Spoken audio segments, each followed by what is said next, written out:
Order the Palm Springs Public Arts Commission on Tuesday, October 1st, 2024 at 5:30 p.m. Jay, can you do roll call, please? Commissioner Gonzalez? Commissioner Kibbe? Here. Commissioner Landy? Here. Commissioner Silvera? Here.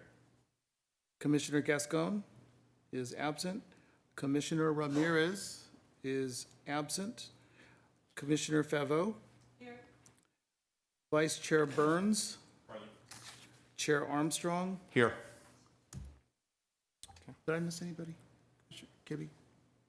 Yeah, he did. Okay. He did, Kibbe. Okay. Okay. We have quorum.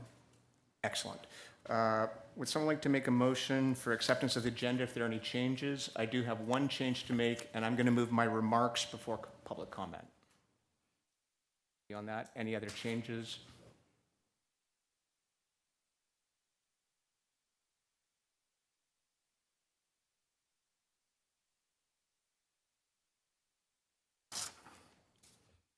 No? Make a motion No changes. I make a motion to accept the agenda with my change. with your change, Mr. Chairman. Great. Second? All in favor? Aye. Okay.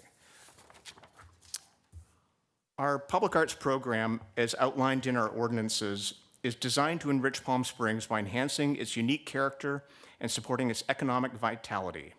This responsibility empowers us to shape our city's cultural identity while navigating the heavy complexities of art in a public forum. Public art isn't just about filling spaces. It stirs emotions and can sometimes provoke controversy, but that's a testament to its power.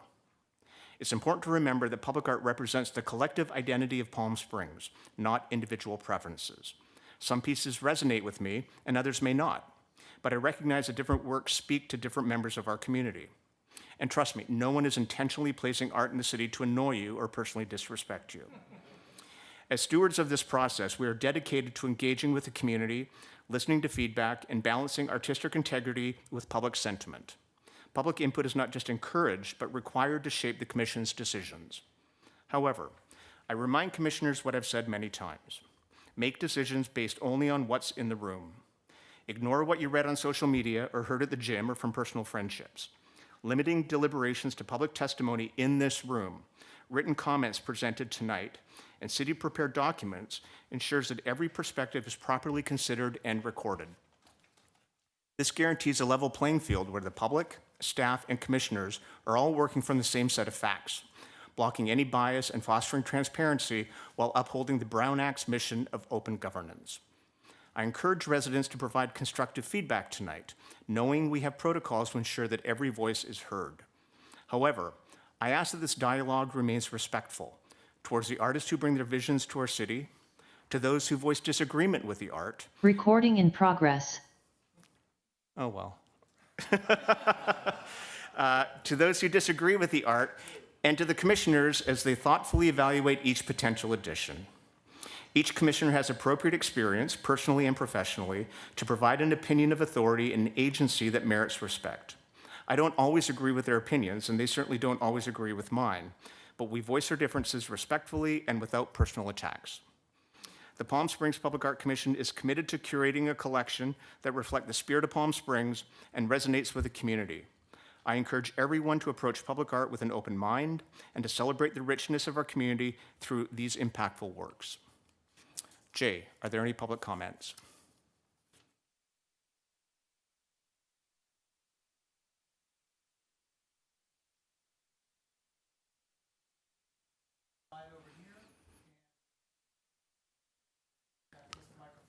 Okay.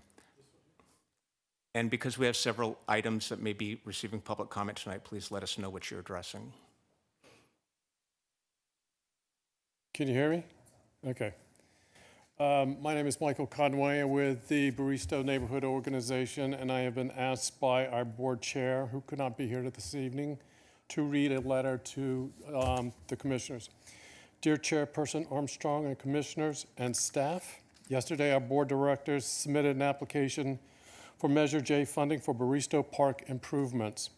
We're asking for $537,210 for the first two stages of the project, which is feasibility and design. The project seeks to revitalize the park by transforming the Baristo Channel into an attractive, welcoming, and pedestrian-friendly park benefit. This will take a while. Thanks to the Public Arts Commission and Artscape in the Parks, the revitalization and transformation of Baristo Park may begin well before the channel is opened. With the placement of spaghetti in the Baristo Park, its usage, which is the ultimate goal of the revitalization and transformation, will no doubt surge. Our board agreed unanimously to support the commission's selection, and we hope that we will be fully funded at at the meeting this evening. We eagerly await Spagotti's installation.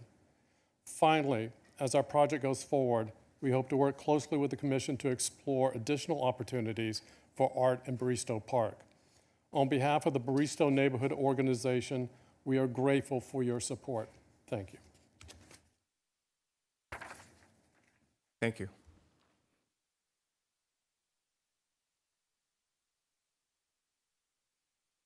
Or just talk? No. So I'm Doug Fritzma. I live in El Rancho Vista Estates. I am a member of the community board, but I'm representing myself tonight. I live right next to the bocce courts in Gateway Park. Those of you who know about Gateway Park, it's the one park that nobody knows about.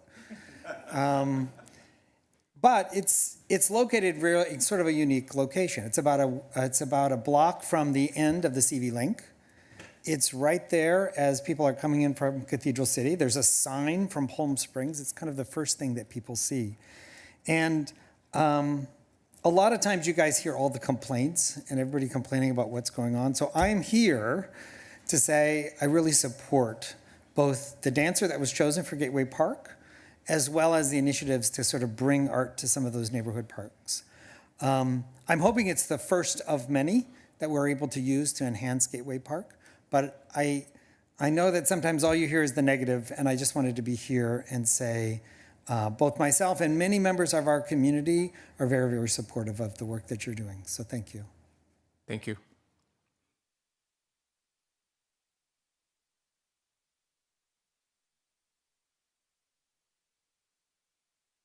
That's still on? Hi, my name is Raymond LaFleur. With about 16,000 members, I manage one of the largest social media groups for gay men in the country. Last October, I was here in front of you to express overwhelming opposition by the community of gay men to the proposed AIDS Memorial design at the time. Since that time, an incredible effort was undertaken by the AIDS Memorial Task Force, the artists, and the community in general to develop a new design which would resound with the community. Nearly a year later, I'm here to say they succeeded at a major level. An incredible effort was made by the task force and the artists to reach out to the community through numerous listening sessions. That effort helped our community express our feelings and experience with AIDS during that horrible time. The overwhelming grief, tremendous loss, and the deep despair and hopelessness we all experienced. The intent of the listening sessions was to help the artist develop a new design which reflected those feelings and experiences that he had the opportunity to see firsthand. At a minimum, we had hoped that a new design would be respectful, honorable, and dignified. Recently, the design was shown and explained to many of us. Soon thereafter, the design was released to the public. The new design reflects everything we had hoped for and more, far exceeding my own expectations. It has the support of 90% of my group. I would like to personally thank Dan Spencer and the chair of the AIDS Memorial Task Force and all his members for their commitment to the community and not giving up. I'd like to also thank the artist, Philip K. Smith.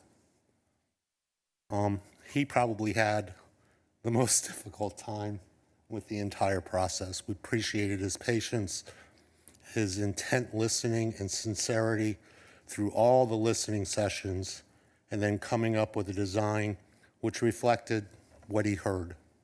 Thank you, Philip. Appreciate it. I'd also like to thank Mayor Jeffrey Bernstein, one of the few people who showed genuine leadership in helping to bridge the divide at the time, which seemed to be an intractable situation. I recently met with Dan Spencer to discuss how we can help in the fundraising to bring the new design to fruition. I look forward to doing everything we can do to do so. We recommend the Commission and the City Council approve the design and the funds requested by the task force as presented without change or without stipulations. Thank you.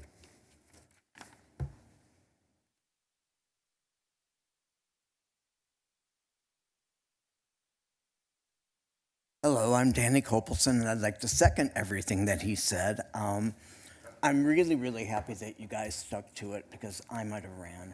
So thank you so much.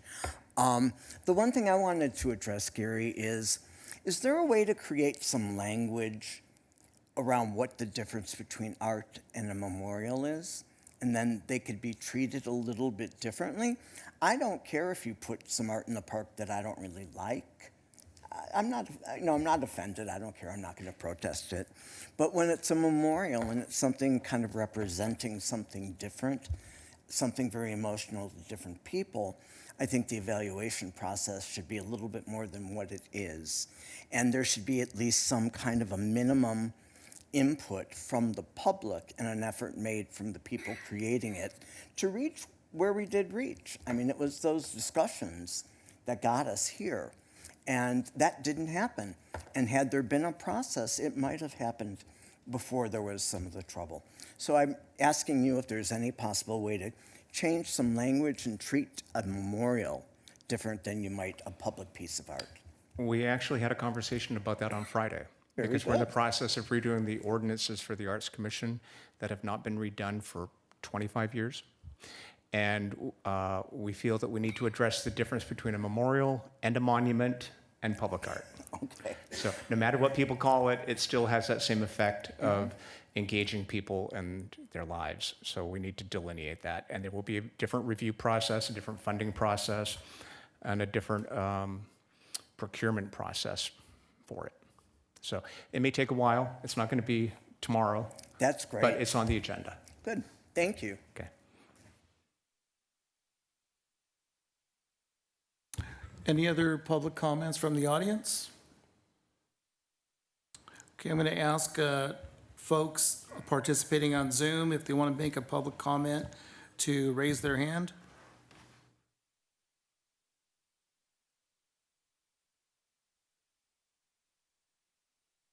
Mr. Colvis, did you want to speak during public comment?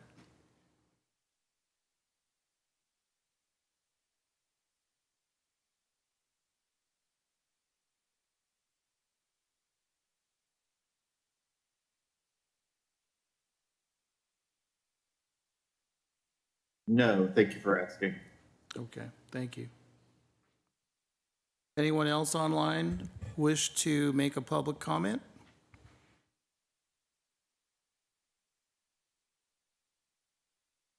Okay, Mr. Chair, that's it for public comment. Next item on the agenda, approval of minutes of August 8th, 2024. Are there any changes? Nope. Someone like to make a motion to accept the minutes as written? I motion that we accept the minutes of August 8th, 2024. Second? Second. All in favor? Aye. Aye. Okay. Next item for discussion and approval. Review and approve the proposed Palm Springs AIDS Memorial design. Consider request of $65,000 for public funds for the site work and installation of the Palm Springs AIDS Memorial. Recommend the Palm Springs City Council approve the proposed Palm Springs AIDS Memorial design and allocation of public art funds for site work and installation. Okay. I'm going to ask for the presentation, and what I'm actually going to do is we're going to do two separate votes on this one. One will be approving the design, and then another one will be for the funding. But let's move forward with the presentation. Okay.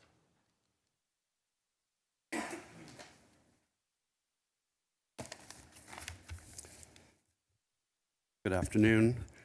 I'm going to start off. I'm Dan Spencer, the founder of the Palm Springs AIDS Memorial Task Force. I want to thank those from the community that are here and that spoke during public comments, and the Arts Commission for hanging in there with us during this process of community input and review. Philip's getting things together over there. With us today from the task force are Arturo Fernandez, Dana Manciagli, thank you, Mike Ritchie, Jeff Juraski, Stuart Kent and Carol Ketchum are out of town.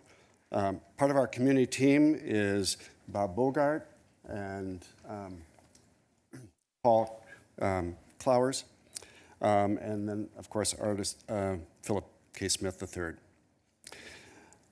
I would like to provide a bit of a background since you've been involved as a commission over the years. But before that, on December 1st, 2012, it's a long time ago, I spoke about memory and memorials and my work on the design of the 1979 Key West AIDS Memorial during a World AIDS Day, Day Without Art presentation.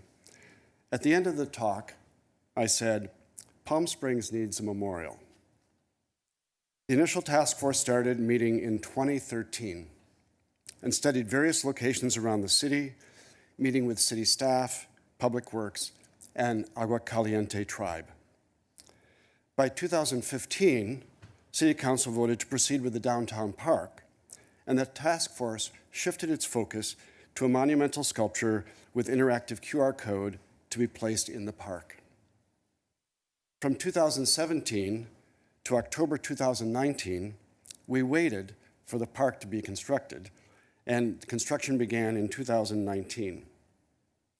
In 2020, the task force met with the mayor and other city council members to present the concept of the AIDS Memorial sculpture in the new downtown park. And the task force met with community partners to present our concept and gather support letters. Our official first meeting with the Arts Commission was December 2020. In January 2021, I called Philip, and he offered to create the AIDS Memorial pro bono. In June 2021, the Arts Commission recommended to the City Council to accept the AIDS Memorial as a gift and recommended it be placed in the downtown park. In September of 2021, City Council unanimously approved acceptance of the sculpture for the park, and the park officially opened in October 2021. That month, we'd received our initial donation. Since then, in 2022 and 2023, in 2022, the Arts Commission then recommended allocation of $65,000 from the Public Arts Fund for installation costs of the memorial, and the City Council confirmed that with their support.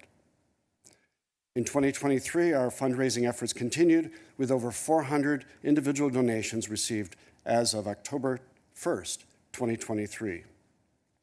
As you know, last fall, we hit a bump in the road, and we returned to the Arts Commission to let you know we were going to engage the community and redesign the memorial.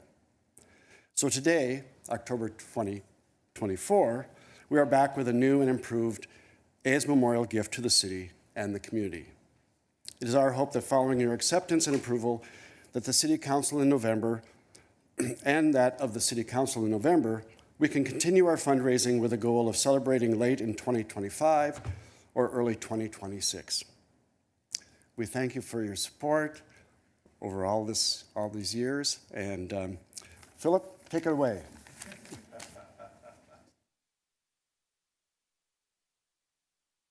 Good evening, Commissioners. My name is Philip K. Smith III. Thank you, Jay. As you can see, we have a model here. Sometimes it helps to be able to see something three-dimensionally. Please, if you want to, get up, walk around the model so you can see it. I just wanted to talk about process. As an artist that has done probably over a dozen large-scale public art sculptures across the country, every project has its own process, its own ups and downs.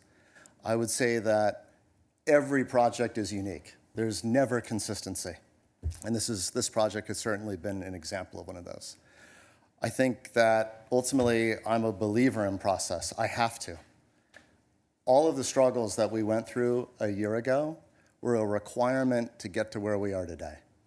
And we had been operating as a task force and myself in a particular way that was a bit behind closed doors. It was one way of doing a project. That came to an end. And we flipped it entirely 180 degrees, and it became an entirely public process through the listening sessions in the town hall. And we got to a place that I can tell you, as the person working on this, I never could have gotten to this place if that hadn't have happened. The intensity of the discussions, the beauty of the discussions, and the emotions in those discussions within the listening sessions were profound. And I feel really armed me in an entirely new way about how to approach this project. So a lot of you are here tonight that were contributors to that, and I thank you for that. I thank the community for that, because this new design never would have happened without you sharing so openly with all of us. So I'm going to go through the presentation and talk about the project and talk about concepts, talk about logistics, materials, and then you can hit me with the questions. Okay? I'm going to skip ahead just to see where we're at. So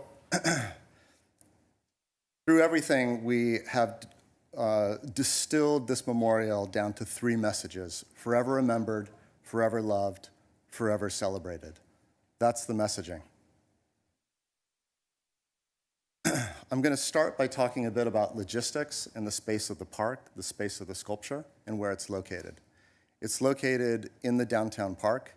One of the big concerns that came out during the listening sessions was, can there be more of a space of the memorial or space around the memorial? Could there be seating? I didn't think that any of that was possible. But as soon as the sculpture or the memorial shifted from a sculpture to a memorial and shifted from a 9-foot diameter piece to something that was 11 feet tall and much more vertical, we were able to accommodate a lot more room and space around this, and the seating was possible. So each of the three oval forms that you're seeing there is related directly to our messaging of the three phrases. You can see the seating, you can see the title. People were really adamant that they know exactly what they're saying. I will say when we got this approved the first time, it was a Palm Springs Memorial Sculpture. We have dropped the word sculpture. It was very confusing. I think it was confusing in concept too. Right? We've talked tonight about the challenges of how do you assess this, how do you talk about it, sculpture versus memorial. This is a memorial. And so the Palm Springs AIDS Memorial is written there at both of the thresholds, to the north and the south. Just to position yourself directly to the left here in this image is the event green. Directly above is the terracing up to the parking garage. Okay?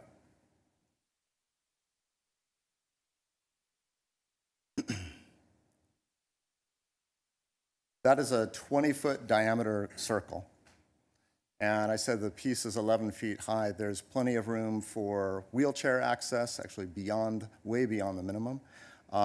It wanted to create a sense of intimacy, but also a space that was open enough that a couple people can walk by easily. It's not tight, it's open, it's fluid, but it still has a sense of defining a space, which is why we have the benches in that title and defining the space of the memorial itself. The trees that you're seeing on each side, that planter is existing. And there are currently 2 mesquite trees planted. And so that sense of space will continue to evolve as those mesquite trees grow up and around the memorial itself. So each of these faces has a message, and I'm going to talk about that right now. The new Palm Springs AIDS Memorial is a well of love in the desert. It is a gathering place for love in much the same way that Palm Springs was a gathering place for those with HIV/AIDS early in the pandemic. People came to Palm Springs because they knew that they would be cared for and supported, which is to say they knew that they would be loved here. Love can be expressed through a tear in both sorrow and joy, a tear shed for the loss of a loved one and a tear shed for the joyful memory of a loved one. And so the Well of Love, our memorial, shares three simple messages: forever remembered, forever loved, and forever celebrated. Each vertical face holds an oval pool of tears, unique to its message. Forever remembered has a single drop sending ripples outward, representing the memory of each unique individual taken from us. Forever Loved has multiple drops, all merging together and representing the community of caregivers, including loved ones, friends, family, medical staff, organizations, local businesses, and so many more. Forever Celebrated presents only the ripple effects from many, many drops coming together to create a rippled surface that represents the lasting effect of the lives we celebrate through this memorial. They have forever affected our lives, our memories, and our community. The Well of Love is a well that provides an emotional life source. It is a well where tears are deposited and tears are withdrawn, both in happiness and in grief. It is a touchstone in our community to never forget the lives of those lost to HIV/AIDS and to celebrate the ever-present, extensive, loving community of support that is unique to Palm Springs. So again, to position ourselves in the park, behind us is the parking garage. To the left is the Palm Springs Art Museum and the event green. Something that I want to talk a bit about is that there you can see these circles that are on the benches at each of the thresholds. It's been very important for us to ensure that this memorial would be timeless. Part of the challenge of memorials is that you have a tendency to run out of space for names, and it becomes a challenge for it to be current. And so what we wanted to do was to be precise in our messaging for the text that's shared at the memorial itself, but then an online experience that can be a more robust experience through shared stories, through messaging that I'm sharing tonight that is allowing you to understand what it is that you're looking at. Those can happen online. So we don't have placards and things and stuff. This can end up being a very pure, clean experience in the physical realm with an online experience that's able to be updated and edited and changed through time, which you can't do when you're carving names into stone. An important aspect of this memorial is the use of glass and a reflective surface. Each of these ovals, each of these wells, these pools of tears, are created through a 1.5 to 2 inch thick cast glass that is laminated to a mirrored surface at the backside of that. The result is you see yourself within the memorial itself.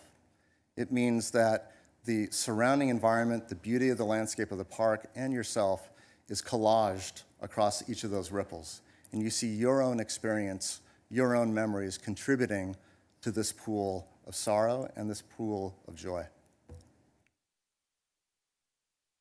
This is the QR code that is a bronze plaque that's attached to this precast concrete bench that can be scanned. What we wanted to do in an effort to share this project publicly and to have your first experience with the QR code in this project, we did something that I've never done and probably have never seen done for any project ever, which is we shared this everywhere. Anybody that had access to that link of the QR code can see everything that you are seeing tonight. So this has been shared online through social media. We placed a full-page ad in the Desert Sun. There's been several thousand postcards dropped off at I don't know how many businesses, all up and down Palm Canyon and Arenas and beyond. We have fully embraced the reality of this being a public project, and we wanted people's comments. And so there was an opportunity, if you didn't see it at the end, to be able to make a comment. It would go directly to our email. We were able to compile those, and I think, like Raymond said, it was essentially about 90% thumbs up. We love this, which was really encouraging. I'll say, having done, as I said, about 12 or so big projects, that's a rarity. You can never please everybody. I really appreciated everything you said at the beginning, Gary. You're absolutely right. That's the beauty and the challenge of bringing any kind of creative element into the public world. You're going to get pluses and negatives, and that's the whole point, to have a discussion. But my hope is that with this project, that no matter how you feel about the physical element, you can be 100% a believer in what this is about. So to talk a little bit about some of the dimensions, we really wanted this to be both impressive in scale, but also distinctly human in scale. Talked from the beginning about this being touchable, and that's the beauty of public art. There is no guard to tell you you can't touch it, right? So as you're running your hand across those faces, it's three-dimensional. You're going to feel the ripples across that surface. You'll also note in that middle elevation, each face is tilted out, tilted down at 7 degrees. So there's this sense of approach that the memorial is actually leaning towards you and creating a sense of this kind of intimate space between you and the memorial itself. When you're standing in front of Forever Remembered, you can't see the other two faces. So there's a kind of singular focus that happens in that moment. Right now, the material is, I'm going to say, loosely stone. I realize that can mean a lot of things. I've only worked on one stone project that is currently in process. I did that so that I could learn more before I got into this one. And so I have learned a lot about stone, and we have talked to a lot of different fabricators and a lot of different suppliers.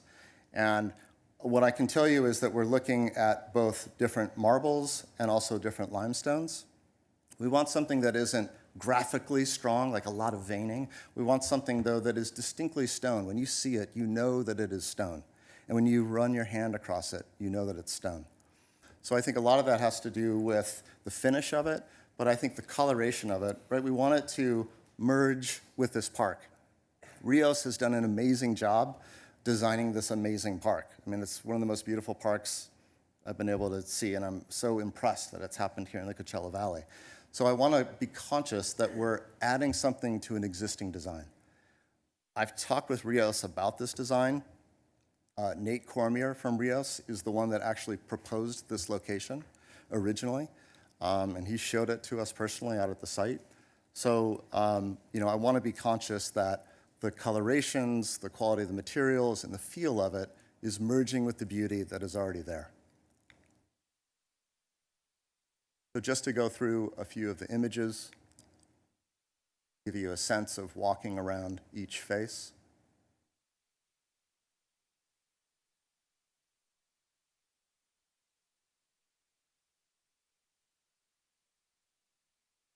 I will say, because it's come up in every single presentation, no, there is not a pit at the top, and I forgot to bring the cap. At the very top of the piece, where the pieces curve in. The stone will be made such that no piece of trash or leaves or anything can sit in the top and stay up there. If it rains, the water will spill down the side. So I just want to be clear about that. But you can see the quality of reflection. There's going to be a gloss surface associated with this glass, which is absolutely achievable. And then that mirrored surface is happening at the back side of that 1.5-inch thick glass. And cast glass has imperfections in it. It has bubbles and stuff and things. And all of that will be part of the beauty of this reflection. I really want to embrace the realities of the materials themselves. In the evening, we have 3 uplights that are placed in front of each of the three faces. So there's raking light running up those edges to catch all of those rippled forms.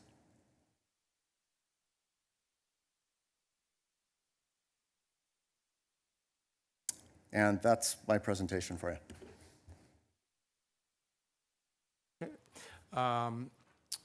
I have some questions, as I know you knew I would. Bring it.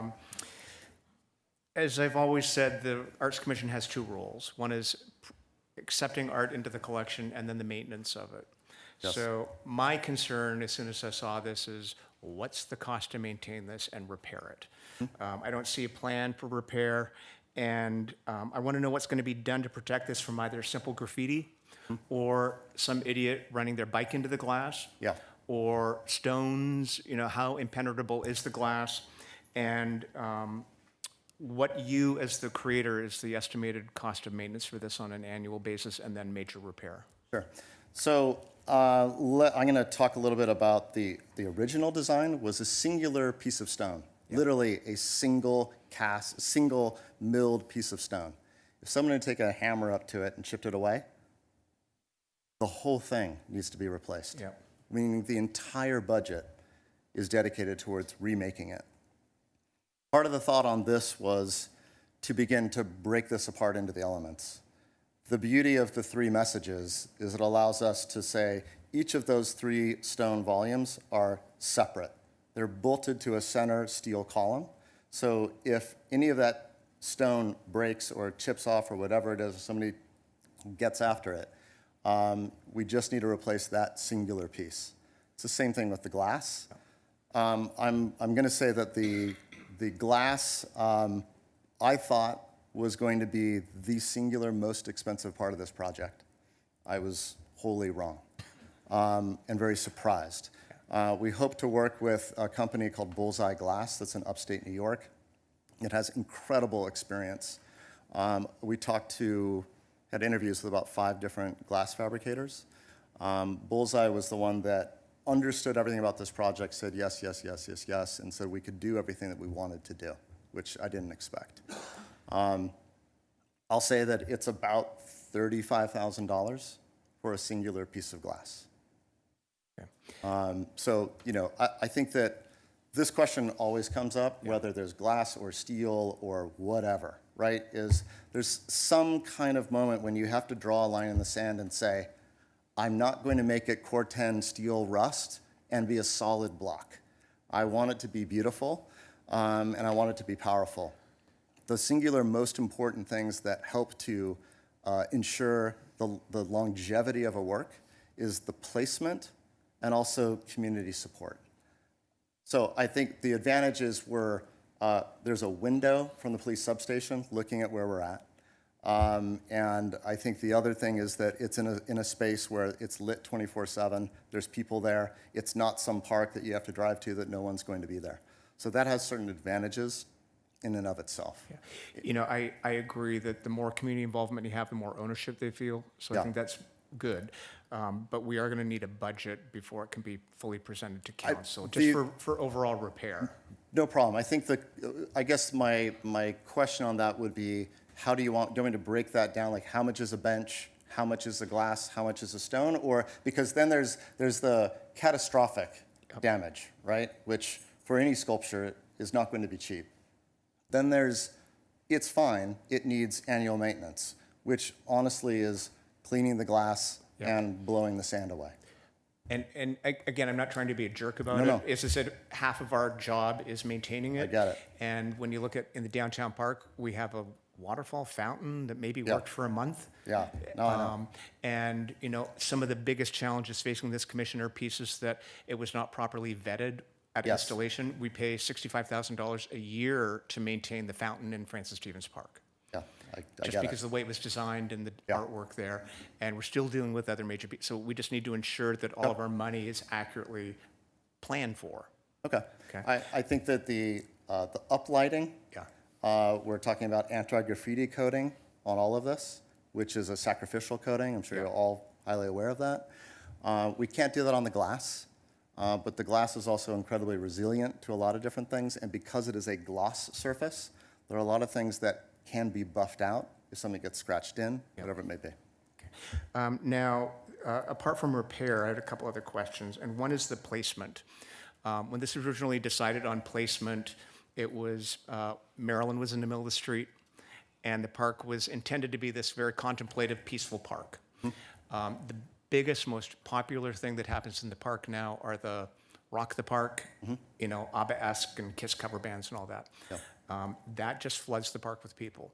And it's so popular, the bandstand is going to be doubled in size. Yeah.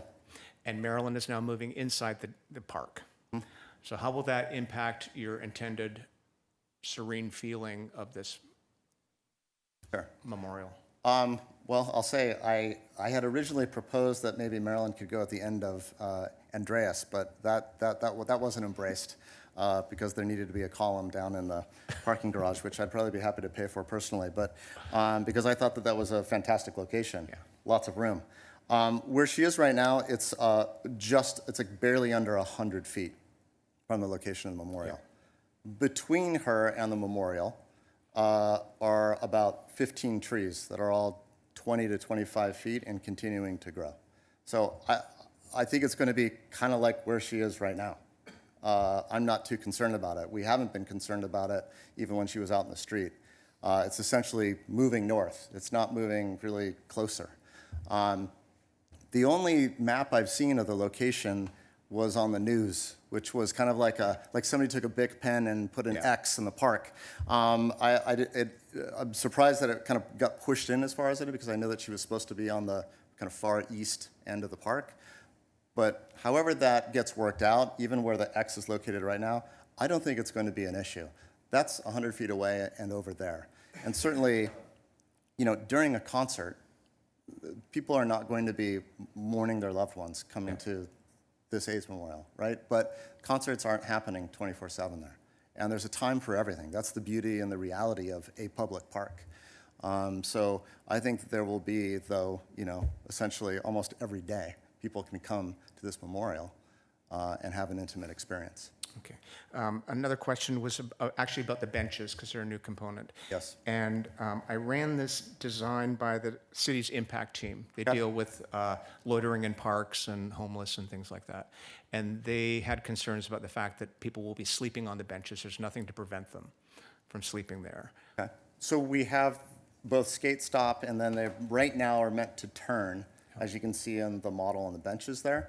I think that's an easy design to adjust. And the point is, you can see that there's a seam for each of those. So we can adjust that to align and to make sure that it works. If it's up and down, alternating, whatever we need to do, I think that's an easy adjustment.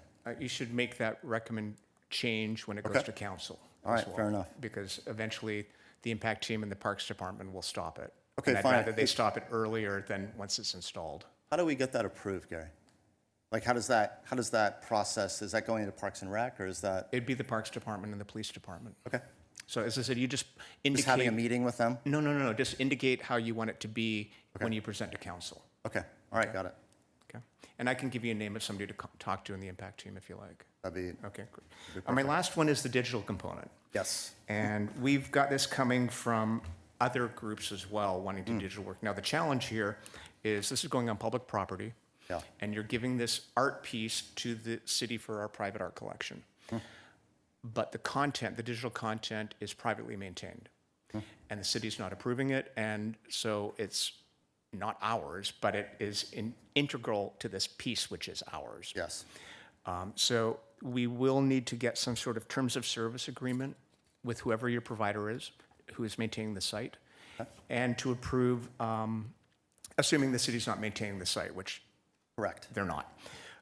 So there will need to be a separate agreement with them, and the agreements will need to indemnify the city against any liabilities, including release of any personal information or unauthorized content that could cause harm or infringe on privacy rights. Very commonplace. Yes. And then we need to ensure that there's no content-related requirements which would focus on preventing harm or false information, privacy violations, all the standard stuff. But that will come separately with the agreement, should council accept this and should the commission approve it. Fine, we would want all those things too. Okay. Are there any other questions? I'm interested in understanding, in regards to the QR code and the information. Yeah. So that needs to go on in perpetuity, Yeah. not just for 6 months or Correct. a year or even 2 years. Yep. So how is that contemplated to be funded and to maintain it? Yeah, and- so part of our fundraising goal, that's built into our current budget, which has a range of $1 to $1.2 million, because there's a number of factors that could adjust that. But we intend to create an endowment for that. We've talked through the private presentations that I've done of this new design at my studio, a number of different local groups and organizations have been part of those and wanting to be part of this to help maintain it. They see it as an opportunity and something where more of the community can be involved. I think we're talking to a lot of people. I don't want to say anything right now, but to know that we are getting closer and closer to having a more robust organization beyond our volunteer group of the task force to ensure that this goes on in perpetuity. I know I'm answering and not answering, I realize that, but we're hyper aware of your concern because we see it as integral. And in terms of funding, like let's say that we create all of that content and it evolves over the next 2 years.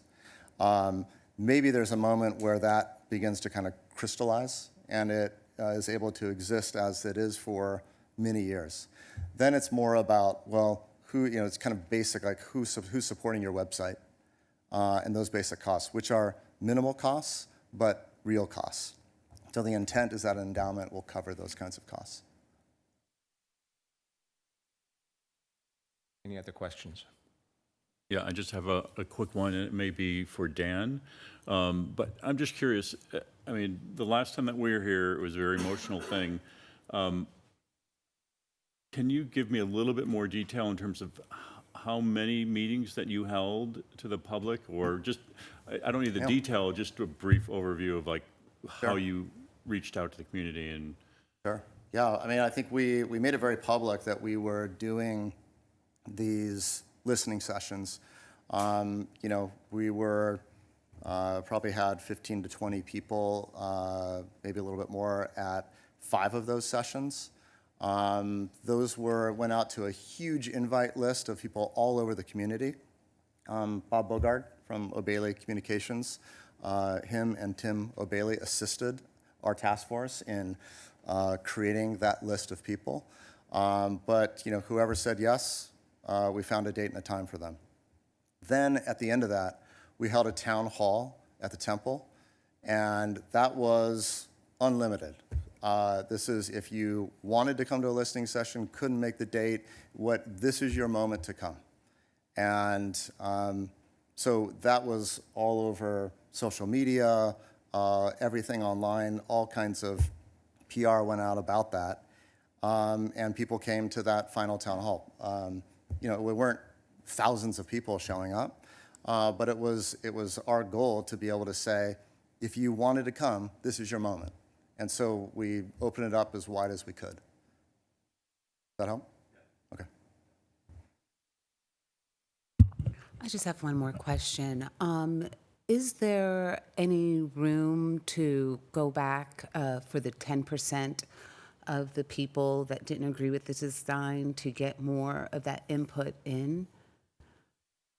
Because there's still some concerns about the shape. Sure. I would say let's say that the concern is the shape and we don't like the oval. I don't know how to resolve that and make the 10% happy while also keeping the 90% happy. I'll say for every public art project I've ever done, at the unveiling, there's 10 people that come up to me and say, I hate this, it's horrible, it's the worst thing I've ever seen. And I say, thank you, I'm sorry, but this is what public art is all about, is a discussion. And I think, again, I'm going back to whether you believe in the form or not.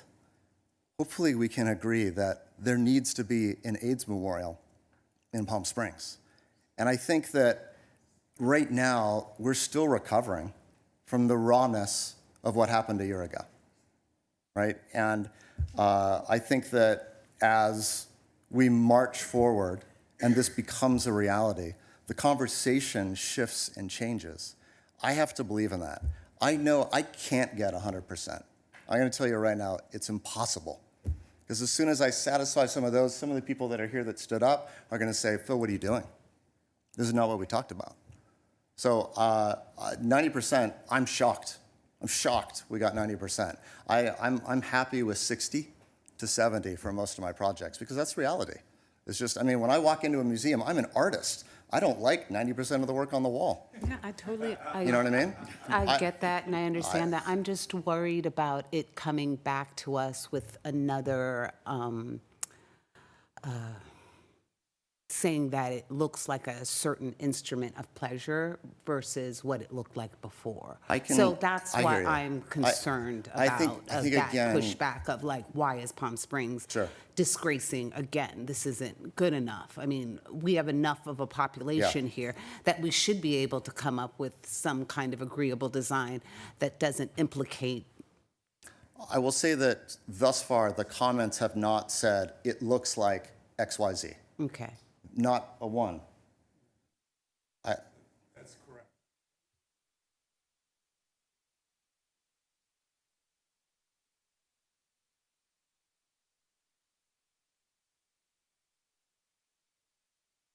Okay.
Yeah, I understand all that. I just know that Palm Springs being an international destination, I just want more. I mean, for the people that I lost, this is very hard for all of us. I really would like to see a little bit more passion. I'm still seeing a not as much of a positive that I want to see. I really would like, how do I say, just more of an input from more of the community so we can get more experiences, because I don't think this encompasses the experience that I had with my friends dying of AIDS. So I'm just a little hesitant on making another mistake again, because this is very important. This is extremely important for our community, for our mental health, our well-being, that we have someplace that we can pay tribute. And I feel that Palm Springs, we're almost there, and I just want more. I know that you said that there weren't rooms for names. Is there a part of the QR code that could have it? Is there something else that we can have, this reflective surface have names going across it as some way? I mean, I just want more people when they come, that they get more of an experience and they're able to really honor the person that they lost. Because right now, I can't see myself going here to honor my friends. I understand. I'm sorry you feel that way. I think that all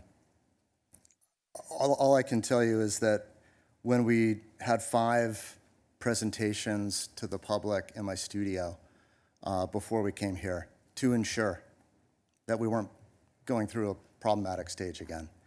And it was like universal positivity with people weeping in the room. People that were on KASQ TV a year before saying, what the hell is this? That same person weeping saying, you did it. So I'm sorry you feel the way you do, and I think that I realize we're here asking for approval. A model can't share it, a rendering can't share it. Standing in front of that 11-foot tall piece, which we had at the presentation at the studio, is incredibly powerful. So thank you for your comments, but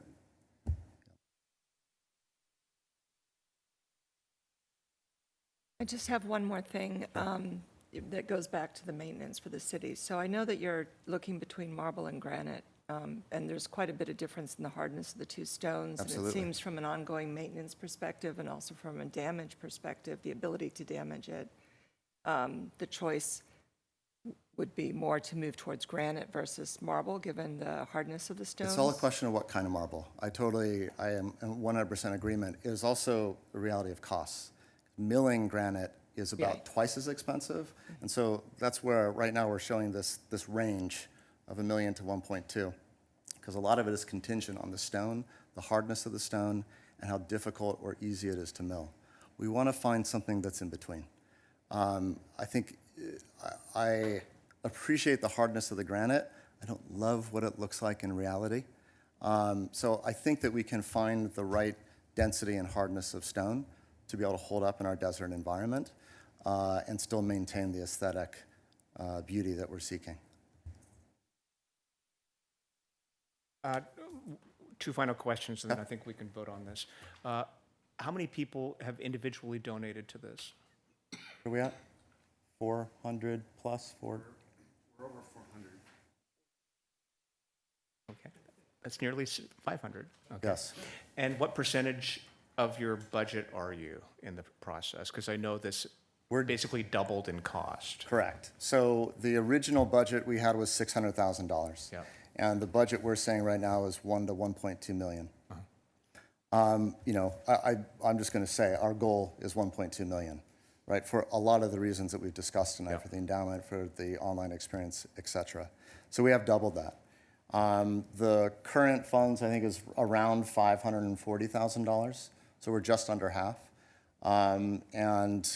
We're, you know, with this being released to the public just a couple weeks ago, continue to work with our fundraiser, Paul Clowers, who's gotten us to where we are right now, almost all the way, given the original design.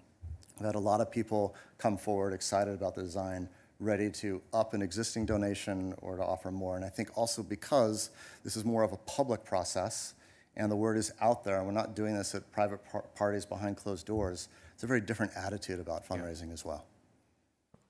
And you said you anticipate installation in December 1st, 2025 or 2026? 25. This is contingent on fundraising and certainly approvals tonight and with City Council. But our hope is that if we reach approval tonight, that we go to City Council in November. I think it's November 14th. And then we're in a fundraising blitz, and that hopefully early in 2025, we can press go on working with all the various fabricators. Okay. So as I said at the beginning, I'd like to split this vote so we can either approve. Oh.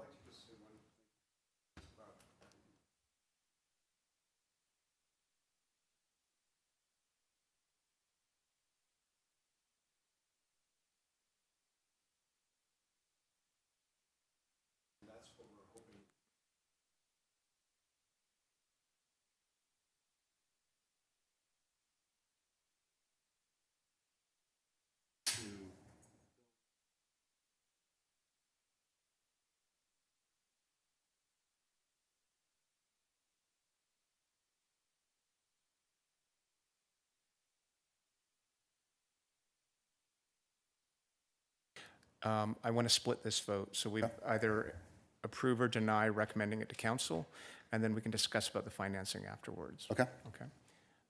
So I would like to make a motion that the Art Commission approve this installation in the downtown park with two caveats. One, they need to address the component to prevent people from sleeping on the benches. Two, we need a full maintenance plan eventually. And then 3, knowing that the QR code will be privately held and there will be a terms of service agreement with that separate provider, and that the city is not responsible for that. Not a problem. Would someone like to make a second? I'll second with Gary's 3 conditions. Jay, could you take a vote on this?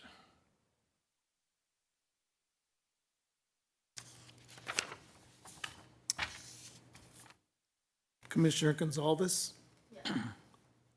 Commissioner Landy? Yes. Commissioner Kibbe? Commissioner Silvera? Commissioner Favreau? No. Commissioner Burns? Yes. Chair Armstrong? Yes. Motion passes 6-1. Thank you all. Great. Now I would like to discuss the funding. I actually would recommend we put off the funding until we get a sense of what the maintenance will be, because we had the situation with another major installation, and we have a finite budget every year. The budget doesn't change based on how many pieces we get into it.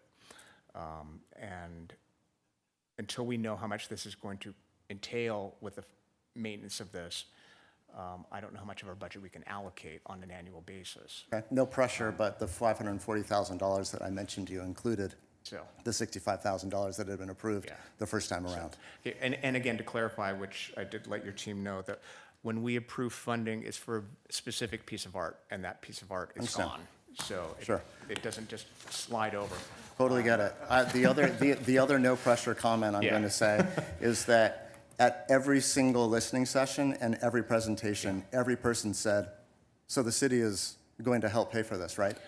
Doesn't mean that we won't. I understand. I'm We don't just know what our- putting Yeah. just a healthy guilt trip on you. That's okay. To help You assist know what? I'm in your Canadian, I voting can take pleasure. it. Okay. You know, generally, our feeling is that our contribution financially is the ongoing maintenance of it. I understand. And as I said, the bigger the piece, the more it costs us. And as I I get said, it. our budget doesn't change annually.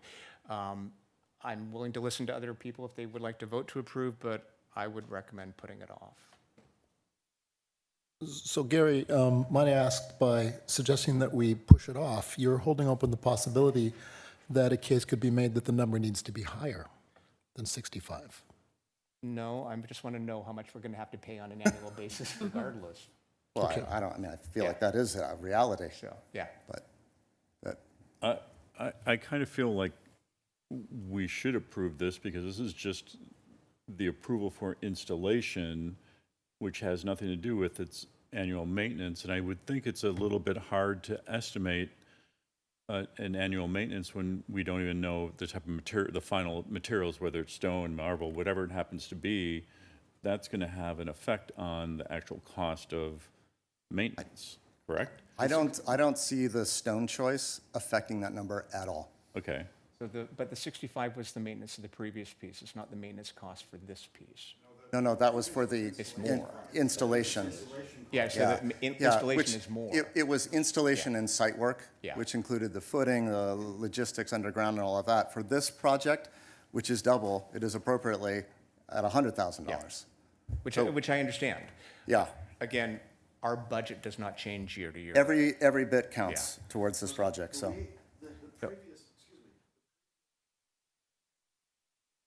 Correct. Correct. Yeah. But this is much more maintenance cost, though. I'd like to actually talk a little bit about the maintenance costs, because I know you asked for a budget, but it seems to me that it's a very straightforward thing about keeping it clean, washing it. I think when you were talking, and so I wanted to make this distinction, damage is not ongoing maintenance. Damage is a one-time or possibly a no-time or maybe a multiple time of experience, right? Somebody graffitis or whatever. But the ongoing simple maintenance of the piece, to me, doesn't seem that complicated. It has no moving parts. It's a hose and a brush. I mean, So I think understanding that, what we're expecting from them to come back with is important. Like, Except for the fact that this piece also includes the surrounding area, the lighting. there's just three Yeah. uplights. I mean, I would say, I would figure out what the cost of a bulb and changing the bulb is. Yeah. And honestly, this has been designed such that it is about dusting. I mean, the wind will take care of a lot, and so will rain when it rains. So I think it is about sweeping and cleanliness. I appreciate your comment, because I think that all of the other things is about, damage, not ongoing maintenance. Here, can I also, just to clarify, I mean, if we look at our agenda item, there's nothing about it, about maintenance in here. This is about approving design consideration and installation. So, Right. My point is, they're asking for 65 as a contribution to the installation, but we don't know what our maintenance is going to be. right, but that's a different topic. Well, again, it comes out of the same budget. So we're allocating money. We don't have a maintenance budget separate from an allocation budget. So if we give 65 for this, we don't know what we're going to be doing on an annual basis. Right. That's the point. It's like, we just Sure, have one fund. No, I'm with you. I think, like, if I'm going to figure that out, I would want to work with you, because it's ultimately, I don't want to be flippant, but it is like hourly rate of a city worker to come down and sweep and to clean the glass. But city workers don't maintain our artwork, though. That's the What's thing. that? They don't maintain our artwork. Whoever it is. That's my logic. I don't see this as not a $30,000 a year cleanliness project. It seems to me very straightforward, which is really the intent. Again, maybe I'm just stuck with the Rainmaker and Francis Stevens that No water, shockingly no moving costs- parts. No it's water, not no because of the moving water. parts. It's- Oh, yeah, yeah. water, Yeah. I never have water in art in the desert. It'll turn white and it'll stop working week one. Carlos, any comments?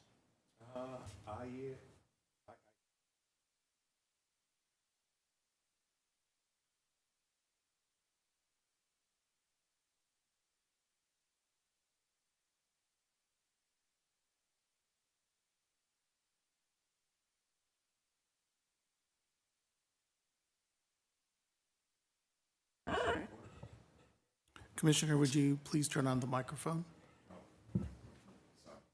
Couldn't you hear me? I have a very powerful voice. Okay. I heard you. Do I have to repeat it? Okay. So let me rephrase the question. Okay. If we approve the 65,000, you're not coming back for more money? I think we'd be, well, I mean, what are we talking about? No, I think that is fantastic and very generous. Is that your statement? You won't be coming back for more money? We will not be coming back for more money. Okay. Now, if a city council member decides to give more, and I didn't bring it up, I don't know what to say to that. Okay. Okay. We can't take questions from the audience. Sorry, public comment was over. Okay, so would someone like to make a motion to approve the $65,000? But may I say something before? Okay. I think there's a broader discussion about, philosophically, about approving installation dollars for gifts to the city that we haven't taken on as a mission. Yeah. Which is because we need to, I think part of our discussion or decision-making should be around the fact that if we decide to do that and we have other gifts coming to the city, it sets a precedent. And without saying whether I'm for or against it, I think that is a much broader discussion that could put this commission and our budget into a difficult place going forward for other pieces and other programs that we have online and coming online. This is probably where that discussion about a memorial versus a sculpture would really be helpful. Because I would argue that I totally agree with you, because you have to be budget conscious. As a much more kind of public, highly Palm Springs relevant memorial, I think it requires a kind of different attitude. But that's me on this side of the aisle. So I asked the commission again, do you want to vote on this or do you want to think about it? Because we are setting precedent, and we will be asked by others to donate to gifts that they make. How long would it take us to decide on that issue? We have a meeting November 1st. Or first week of November. 7th. 7th. That would be before our city council date. Correct. I would want to wait.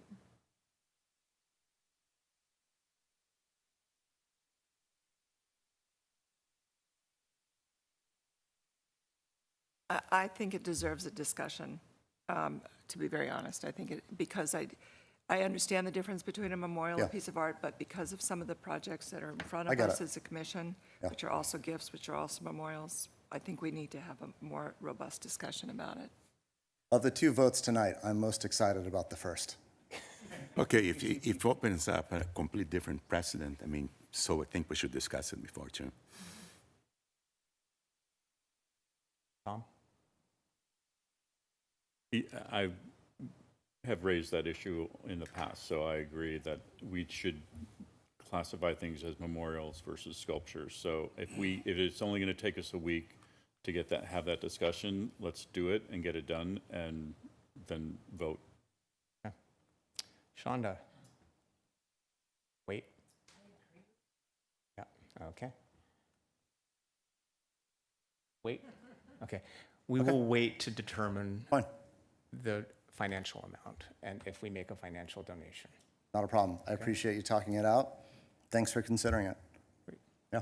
Thank you. Commissioners, just so you know, the agenda for the November 14th city council meeting will be posted by November 7th. Okay. We can figure this out. Okay. We've done more with less. Fair enough. Thank you very much, everybody. Really appreciate it. Thank you. Thanks. Okay. Next agenda item. Mr. Chair, was that a vote? We just tabled it. Motion is tabled? Yeah, motion to Thank you. table. Thank you. Yeah. Okay. Next agenda item, consider and approve the allocation of $50,000 for Gateway Park and $50,000 for Baristo Park as part of the Artscape in the Parks program. I'd like to give a very quick update. I've been meeting with every community group. Carlos joined me yesterday. Victoria Park loved their dog. The Baristo Park team, you heard what they liked. They unanimously liked it. We're making slight minor design modifications to it so that the openings are going vertically rather than horizontally. They were afraid people would try and climb it. If you remember, it was the body with the parts and the opening. And they were concerned about animals getting inside, but the artist said that, no, they're a quarter of an inch. There's no way an animal, maybe a spider. And half the people at Victoria Park were disappointed that the dog was not going to be 50 feet tall. It was only going to be 15 feet tall, but they understand that. And then met with the people at, did a Zoom last night for the Gateway Park. And the majority of the people were very happy with the design.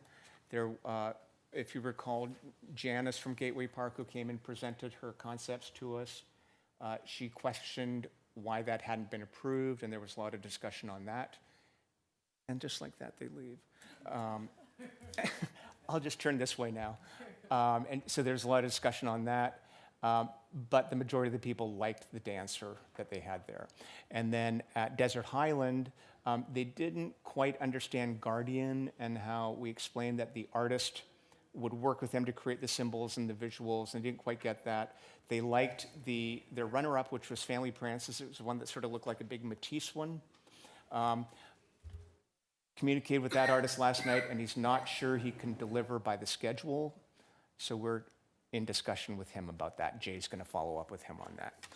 I did want to address something that was brought up to me by an artist who has been involved with us, and her name is Ann Faith Nichols, and she sent me a note afterwards, and it turns out she lives in El Rancho Vista Estates. Ann Faith Nichols submitted 2 designs to us. It was the metal pieces, the blue moon that was sort of the big sharp blue moon in 3 pieces together, and then the other one that was a lot of interlocking pieces that you said looked like the set to an opera, and they were not chosen. They look like Calders to me. I did like them a lot. Okay. They were not chosen because we were concerned about the sharp edges of the moon being in parks, and we suggested maybe they could be in front of the airport at some time. Anyway, she sent a note, and she said, regarding the meeting tonight with El Rancho Vista Estates and the art selections for Gateway Park, are you aware of the commission that myself and Jacob Arden, we both submitted designs for the project, have lived and owned a home in El Rancho Vista Estates for 10 years. Our neighbor's been trying to get public art for a decade, and we'd love to see local art contribution here. And I explained that we love local art as well as a commission. We do as much local outreach as we can, but we have to look at the quality of the artwork first and what we liked first. We're not going to put somebody in there strictly because they're a Palm Springs resident. And then she pointed out that on the application page on the city website, but not on the application, it said, as part of the selection criteria, the number 1 point was artistic excellence and creative merit as evident by submitted materials. And then there was community value added, experience with art, and then a footprint or active history in Greater Palm Springs, and it said preferred. And I explained that, yes, it is preferred, but the number 1 thing is the quality of the artwork. And I explained the process we went through to achieve it in each one, and every one was discussed. And she then pointed out that there were no women artists that we selected. I then went through all of the selections, the 41, and there were 7 female artists that submitted. And out of all the selections, there were 3 from Palm Springs. And if you include Greater Palm Springs, including the high desert, there was only 6 that submitted. Of the 3 that submitted, she was one, her husband was the other one. Then there was Marcos who submitted. I will state that of the 6 people who were considered within the Greater Palm Springs area, 4 of them were in Pillars, and the other, Marcos, we have as a piece right now. So every one of the artists who is from the Palm Springs area who submitted is represented in our collection already. But my question isn't necessarily with this, because I think we did a thorough job reviewing everyone. Something I'd like to address and think about is what we can do about getting more women to submit and more community outreach. Because we are funded by tax dollars, we cannot only target women. We can't say this is for women only. We can't say this is for non-white people only or gay people only. We can't do anything like that. It has to be open to everybody. But what we can do is outreach to encourage certain people to apply for different awards that we are doing and commissions that we're doing. So I don't want to necessarily discuss this now. I just told Ann I'd mention it in her comments. And as I said, I want us to think about what we can do for more community outreach and non-traditional people who participate. May I make one? Sure, turn your mic on so I can hear you. I do think that, and I've only been here for 3 meetings, so, please have that in the background when I say this, but because art is so personal and what people like or don't like is so personal, it does seem to me that we should have a rating sheet when we evaluate each piece of art, and on there should be, is it a woman or not, is it a local community, and there's a point system. Because, for example, you just mentioned that the moon, it was too sharp or whatever. So there's an issue around safety, maintenance. Like there's a whole evaluatory set of questions that could be asked about a piece that helps in making a decision rather than, I kind of like this piece and you have a discussion about it. But it's really, it gets to the top of the pile because the majority of people like it, rather than you use a more, I guess, a more level playing field in trying to dwindle down 40 submissions to 10 or whatever the number is. We cannot do that legally. Why is that? We can't rate if somebody is a woman or not, if they're non-white or not, if they're gay or not. We can't do that in terms of. You can't give it as a point system. No, we can't even make that as a determinant when we make a decision. In fact, when Pillars went through procurement, I asked them how many Hispanic people applied, and they said, we can't even track that. So, Is that because of the...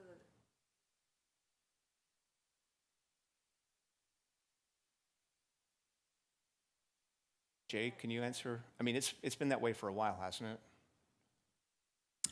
Yeah, I think typically those are used as considerations in a tiebreaker situation, but for criteria like that to be the rating criteria is typically not used. Typically not used is different than we are legally not allowed to do so. So there's a distinction there that I would like to understand. If there's really a law that says you may not use this as criteria, that would be good to know. I think I understand what you're saying. Almost like affirmative action. If two people are equally, if we are between those two people at the end, let's say, and one is a woman, then I think, and we don't have that many women that were selected, then I think it's perfectly all right. That's how affirmative action worked. And even if you can't use race, sexual orientation, gender, it seems to me that even to start the evaluation, it would be better to be able to have a point system where you're evaluating on all these different things that are important to us as a commission, more than tell me your 5 favorite of the 40 kind of thing. Not that Every that's... one of our evaluation needs to be public.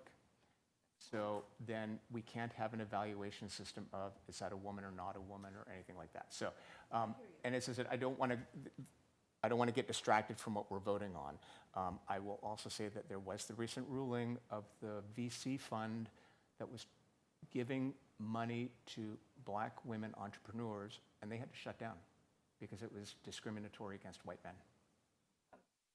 I'm in the funding business. I can tell you that there are all kinds of funds that are, say, we only, so I don't understand that, but... But I think it's wrong, but I'm just going by what finance and procurement has told us with what we can't and can't ask, and we cannot even use as a decision when we're choosing art. Okay, I'm a little confused on that, because we have, and I don't know if we did that before and it wasn't allowed. I'm a little confused because in the past, we were able to create an online system where it was open to the community to vote on art. Was that something that was not done? Because there's a precedent for that the commission has done that before. We were told all deliberations need to be made public. Well, it was a public, It happened in public. Meaning, right, it was said in public, it was saying, hey, you can go to this website and vote for the art that you want. And out of those voting of the art that you want, it was open for the city-wide. And they were able to vote on the kind of art that they wanted, and then that art was then allocated to the locations.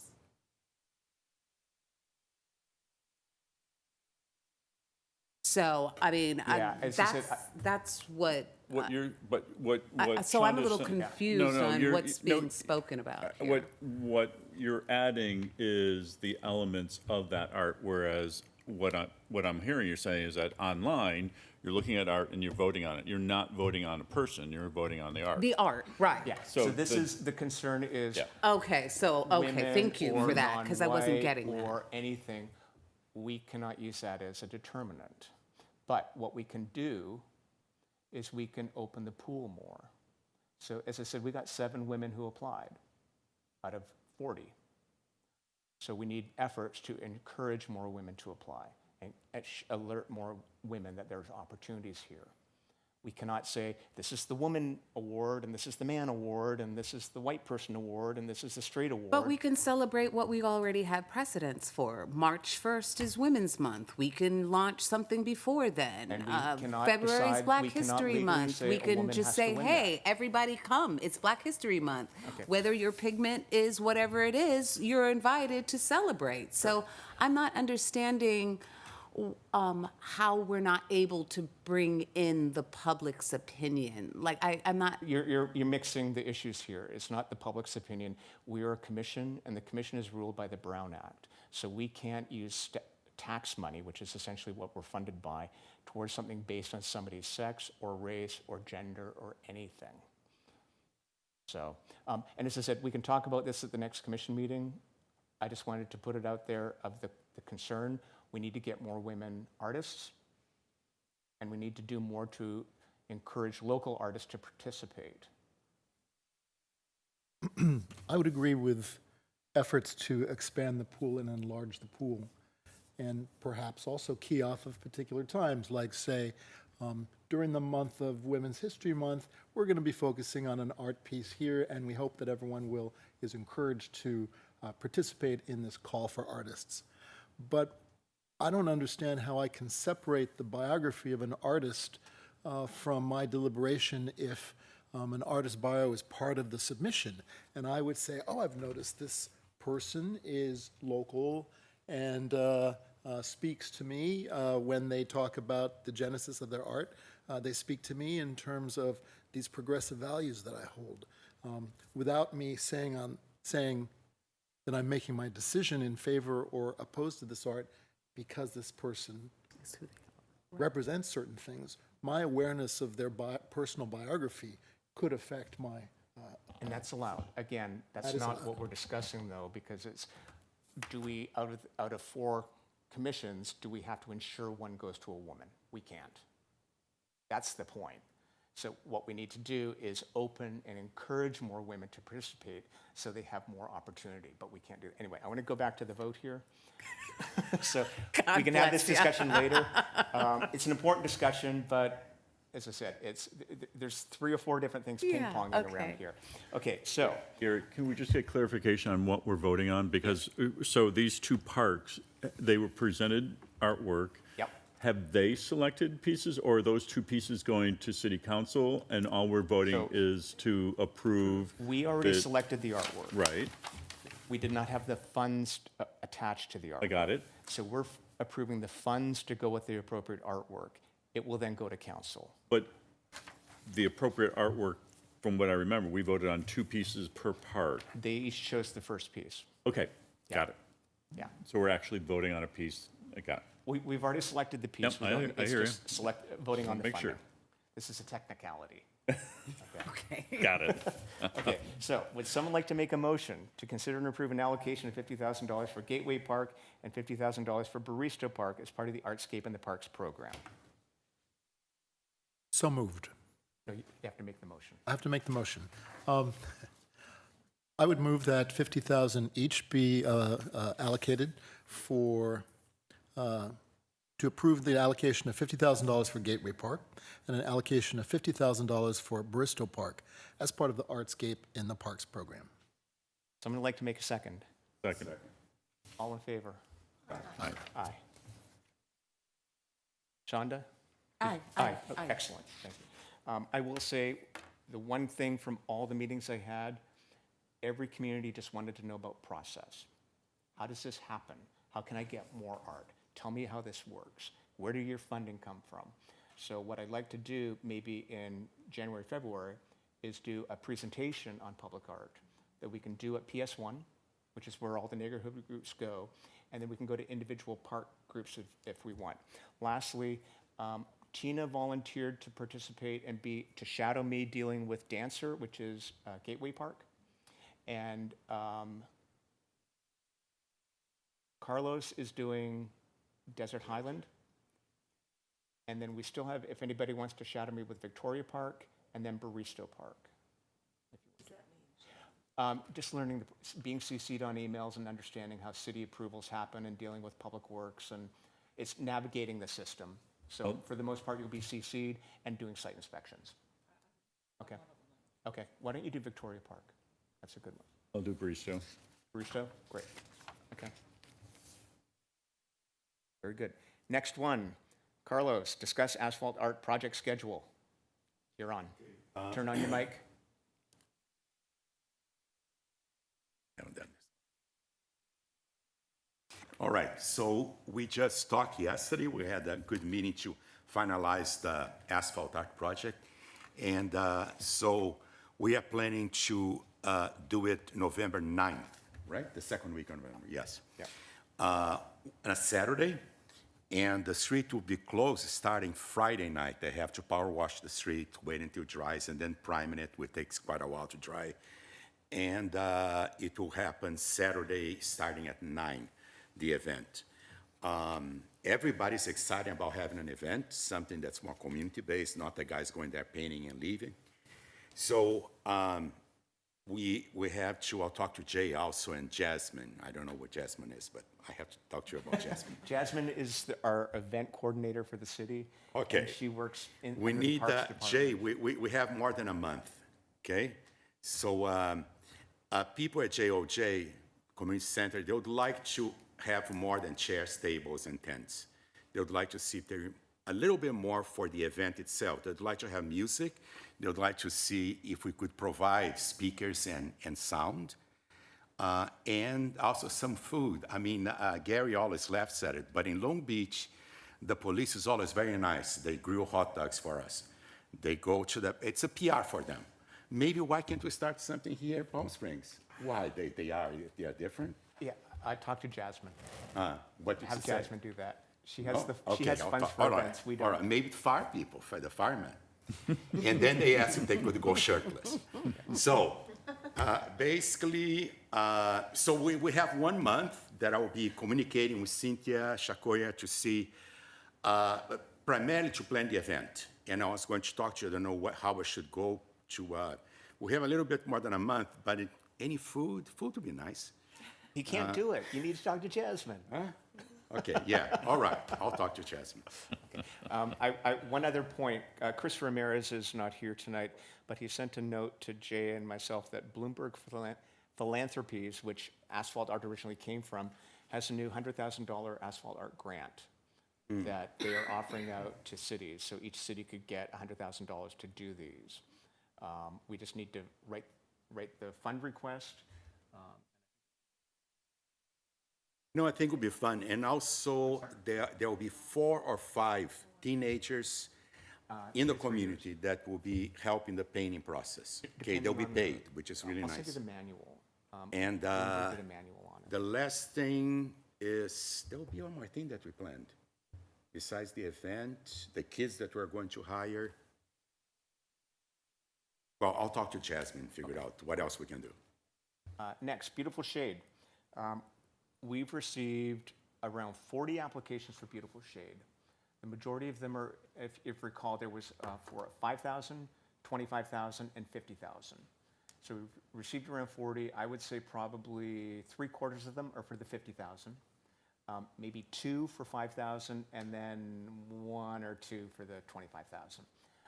The issue was there was about a week, maybe 10 days, where the email that artists were asking their questions on wasn't being managed and responding to. So some artists didn't get their questions answered.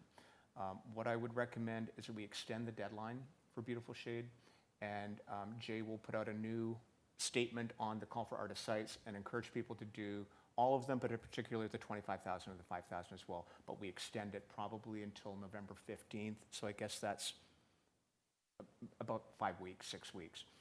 And then we'll be able to review them when that comes in. I will say that there are some stunning designs, just absolutely stunning designs. Whether they're feasible or not, I have no idea, but there's some really beautiful things ahead. One came from China. Pretty crazy. Which sites were they on? Okay. So do we have to take a vote on that, Jay?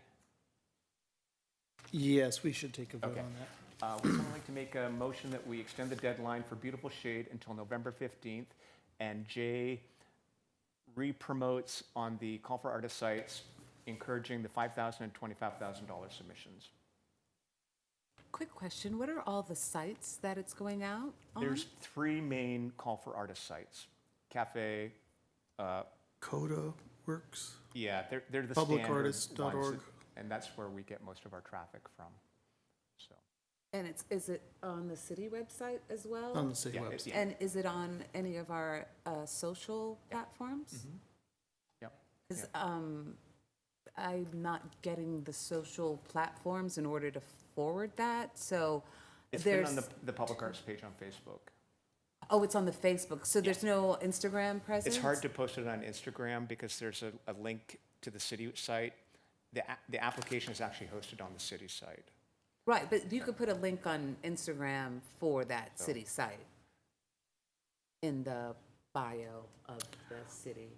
Yeah, it's handled through our communications department. They've been Yeah. pretty good about Okay. getting the word So out. I think Talk to Instagram needs to Amy be or a Ben, I presence guess. we need to be on. Yeah, Because I think we're missing out on a lot of artists. A lot of artists use Instagram, so I think it'd be really important to get it on that platform as well, so we can send it out to other artists. Want me to make a motion? Please. I'll make a motion to extend the deadline to November 15th for the acceptance of proposals for the Beautiful Shade project, and to ask Jay to expand the call for projects in the $5,000 to $25,000 range. And once this goes up, Jay will send it out to the whole commission, and I encourage you to send this to all of your artist friends, area, and who are women artists. I will say, just very quickly looking at them, I think more women respond to this one. Just glance at it quickly, and it's so.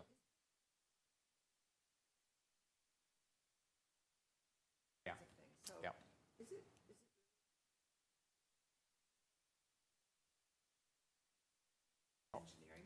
A lot of them are art projects. Really? Yeah. Yep. Okay. Project updates. Do we have a second, please? Oh, did we not vote? Second and a vote. Oh, sorry, second. Would somebody make a second? Second. All in favor? Aye. Sorry, thanks, Jay. Airport mural update. Yes, we know the artist working on the airport mural has begun. I don't have a current update as to how soon they will be finished, but it should be very, very soon. They commenced the work maybe 2 weeks ago, and it was only anticipated to take 1 week, so it should be done very soon. I do have some photos that Chris Ramirez sent me. The issue was the artist Logan had planned to paint it in the airport during the day, but it's been too hot, so he's had to be painting it at night. No. But I do have some photos if anybody wants to see them. I can show you them. It's just in preparation. So. It's on the walkway, sort of by where on the walkway to the, now it's called the Agua Caliente Terminal. It used to be the regional terminal. And it was the Palm Springs Welcomes You. Next, Richard Wyatt mural. Jay. So as we know, Mr. Wyatt had passed away, and he owned 50% of the Richard Wyatt mural in cooperation with the city, owning 50%. But the next step will be to work with his heirs to find out their plans and desires for refurbishing the mural, which artists should do that, how that should be done. We've had these discussions in the past about having Mr. Wyatt select an artist, and so it will possibly be a similar process with the heirs. Unfortunately, we have not had those conversations with the family. So it's still just sort of a process that has to be initiated.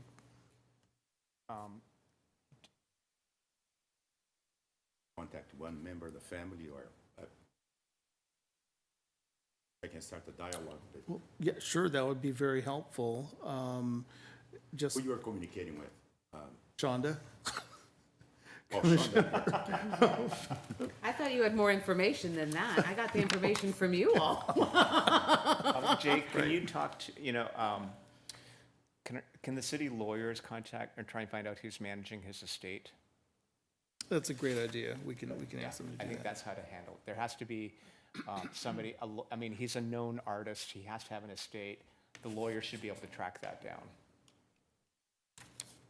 And then, again, because he technically owns half of it, his estate is involved with making the decisions on the next steps.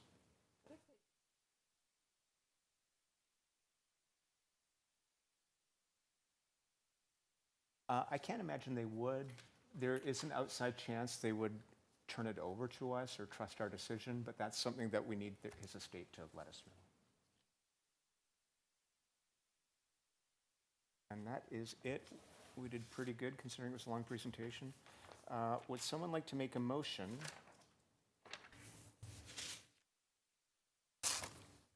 Oh, Jay, did you have anything else to report? No other reports, thank you. Okay, great. I'd like to make a motion to adjourn the Public Arts Commission meeting. We will adjourn to a meeting on November 7th, 2024 at 5:30 PM in the large conference room in the city of Palm Springs City Hall. Someone like to second? Second that. All in favor? Aye. Aye. Thank you, everybody.